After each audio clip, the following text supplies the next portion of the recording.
जय एवरीवन, स्वागत है आपका हमारे channel Indian defence news Hindi में। और इस वीडियो में हम मुख्यतः बात करने वाले हैं ट्विन इंजन डिग बेस्ड फाइटर के बारे में।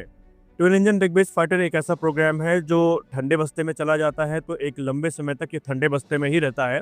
लेकिन बीइंग अ डिफेंस एंथुजियास्ट, हम सब के मन में एक उमंग रहती है कि हमें आज नहीं तो कल इस पे कोई ऐसी पुख्ता रिपोर्ट सुनने को मिलेगी जो इसके भविष्य को कंफर्म कर देगी। और इस बार भारतीय नौसेना के अधिकारियों ने कुछ ऐसा ही किया है।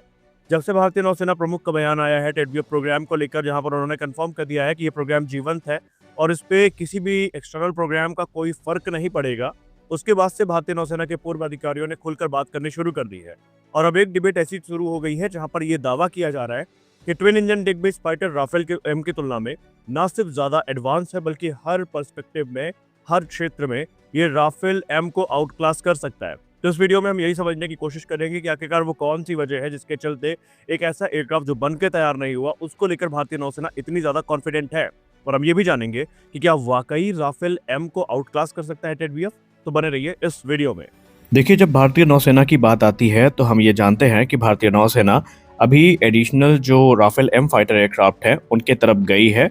हम ये बिल्कुल भी नहीं कहते कि राफेल कैपेबल नहीं है, राफेल बहुत कैपेबल है। और हम ये भी नहीं कहते कि मिग 29 के अब उपयोगी नहीं है। मिग 29 एक बहुत ही कैपेबल फाइटर एयरक्राफ्ट है और इसने मल्टीपल टाइम्स अपनी उपयोगिता को साबित भी किया है। लेकिन अगर हम बदलाव के साथ नहीं चले तो शायद हम इस रेस में पीछे रह जाएंगे, क्योंकि परिवर्तन ही प्रकृति का नियम है और ये नियम सब पे लागू होता है। और भारतीय नौसेना भी इससे अछूती नहीं है। भारतीय नौसेना इस समय अपनी जरूरतों को लेकर बहुत परेशान है, क्योंकि एक समय पूरी तरीके से मिग 29 के पर रिलाय करने वाली भारतीय नौसेना अब ये चाहती है कि जल्दी से जल्दी इनके रिप्लेसमेंट हमें मिल जाए। उसके पीछे का कारण है मिग 29 के साथ जुड़े जो अवेलेबिलिटी और सर्विसबिलिटी इश्यूज। दरअसल इतने ज़्यादा इसमें इश्यूज आ चुके हैं हाल ही के समय में कि मिग 29 के को इन्हें मेंटेन कर पाने में, भारतीय नौसेना को मिग 29 के को मेंटेन कर पाने में काफ़ी चैलेंजेस का सामना करना पड़ रहा है। और ऐसे में ट्विन इंजन डिग बेस्ड फाइटर भारतीय नौसेना के लिए उम्मीद की एक किरण के तौर पर सामने आए हैं। और आप यहाँ पर जान के थोड़ा ताज्जुब करेंगे कि भारतीय नौसेना एक ऐसी संस्था है जो शुरुआत से ही टेडवीएफ को समर्थन दे रही है और वो प्रयास में है कि किसी प्रकार से इसको जल्दी से जल्दी सीसीएस अप्रूवल मिल जाए। और हाल ही में जब भारतीय नौसेना प्रमुख ने भी यही टिप्पणी करी ट्विन इंजन डिग बेस्ड फाइटर के भविष्य को लेकर के, तो ये पुख्ता हो गया कि टेडवीएफ प्रोग्राम कहीं नहीं जाने वाला है, ये हमें देखने को मिलेगा। लेकिन इसके कैपेबिलिटी पर जब चर्चा की जाती है तो आमतौर पर इसको राफेल एम से कंपेयर किया जाता है। इसी में टिप्पणी करते हुए भारतीय नौसेना के सीनियर अधिकारियों ने कुछ महत्वपूर्ण बातें सामने रखी है। ये बातें राफेल को कमतर साबित करने के लिए नहीं है, बल्कि टेडवीएफ की कैपेबिलिटी से आपको अवगत करवाने के लिए है।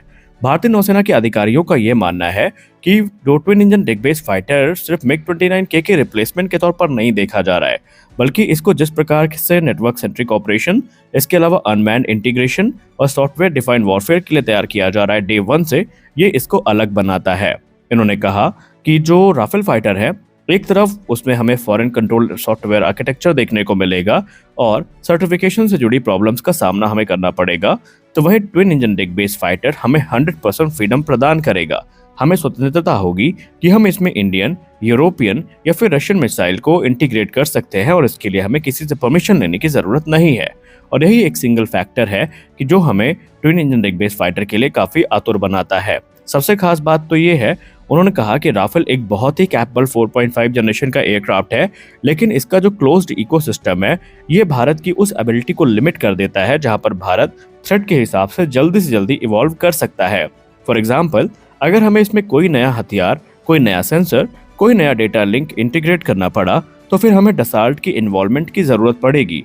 बिना उनके समर्थन के ये काम नहीं हो सकता और यही चीजें फिलहाल हमारे पक्ष में नहीं है, जबकि ट्विन इंजन डिग बेस्ड फाइटर इन सारी चीजों में हमें पूर्ण स्वतंत्रता प्रदान करेगा। उन्होंने एक और काफी वैलिड पॉइंट रखा जो कि हम आपके सामने उल्लेखित करना चाहते हैं।